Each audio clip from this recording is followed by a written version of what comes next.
સાપુતારા મુકામે educational innovation ફેર 2017ની અંદર પૂરા ગુજરાતની અંદરથી ઇનોવેટિવ ટીચર્સ જે સિલેક્ટ થયા છે જિલ્લા વાઇઝ એમના ઇનોવેશનો લઈને પધાર્યા છે ત્યારે અહીંયા મહેસાણા જિલ્લામાંથી ચૌધરી સંદીપ કુમાર જે પોતે મલેકપુર પ્રાથમિક શાળાની અંદર શિક્ષક તરીકે ફરજ બજાવી રહ્યા છે એમનું ઇનોવેશન અત્યારે રાજ્ય કક્ષાએ સાપુતારા મુકામે પસંદગી પામી છે ત્યારે તેઓ અહીંયા ઉપસ્થિત છે ત્યારે આપણે સંદીપભાઈને કેટલાક પ્રશ્નો પૂછી આપણે જાણવા પ્રયત્ન કરશું કે એમનું ઇનોવેશન છે એક અત્યારે હાલ શું સ્થિતિમાં છે અને આગળ એ ઇનોવેશનને કઈ રીતે આગળ વધારવા માંગે છે અને ઇનોવેશનથી એમને ખરેખર શું ફાયદો થયો છે આપણે સંદીપભાઈ પાસેથી જાણીશું સંદીપભાઈએ પોતે આઈસીટીનો ઉપયોગ ક્લાસમાં કઈ રીતે થઈ શકે અને ખૂબ ઓછા ખર્ચથી એક ડિજિટલ બોર્ડ કઈ રીતે તૈયાર થાય એ માટે કેટલાક પ્રયત્નો કરેલા છે તો ડાયરેક્ટ આપણે સંદીપભાઈ સાથે જ વાત કરશું સંદીપભાઈ નમસ્કાર આપ મલેકપુર એટલે ગામડું હશે ગામડાની પ્રાથમિક શાળાનો ક્લાસ સ્માર્ટ ક્લાસ બનાવવા માટે પ્રયત્ન કરી રહ્યા છો તો આપણે આ વિચાર ક્યાંથી આવ્યો?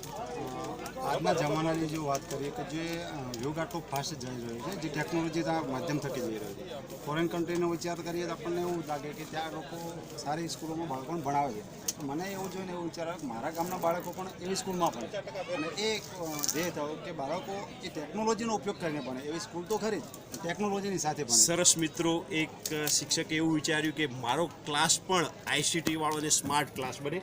સંદીપભાઈ, તમે આ ક્લાસ બનાવવા માટે કેટલો ખર્ચ કર્યો? અંદાજિત મારો ખર્ચ ટોટલ ગણવા જોઈએ તો 60,000 થી 65,000ની અંદર ટોટલી ઇક્વિપમેન્ટ એના આવી જાય છે. એનો ડોંગલ છે, એનો છે પ્રોજેક્ટર છે, લેપટોપ છે, કમ્પ્યુટરનું બધું ટોટલી એના અંદર આવી જશે. અને સાથે સાથે એવું છે કે એવી વસ્તુ છે કે જે એક જગ્યાએથી બીજી જગ્યાએ લઈ શકાય એટલે એનો હેરફેરમાં કોઈ તકલીફ ના પડે અને સાચવી શકે. સરસ, મતલબ એક ક્લાસમાંથી બીજા ક્લાસમાં લઈ જઈએ તો એક જ વખત ઇન્વેસ્ટમેન્ટ કરી તમામ ક્લાસની અંદર લઈ જઈ શકાય.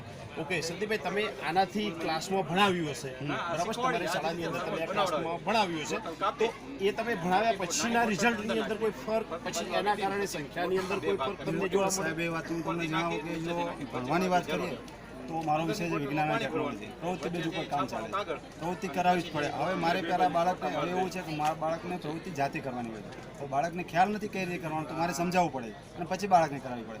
તો એની જગ્યાએ મેં આનો ઉપયોગ કરવા શું થયું કે બાળક વિડીયો જોવે છે અને જાતે જ એના સાધનો શોધે છે અને સાથે પ્રવૃત્તિ જાતે કરે છે. એટલે પહેલો ફાયદો એ કે બાળક સાધનને ઓળખે છે, પ્રવૃત્તિ કરે છે, જાતે કરે છે એટલે કઈ જગ્યાએ ધ્યાન રાખવાનું છે એને ખબર પડે એટલે ચોકસાઈનો ગુણ પણ એના આવે.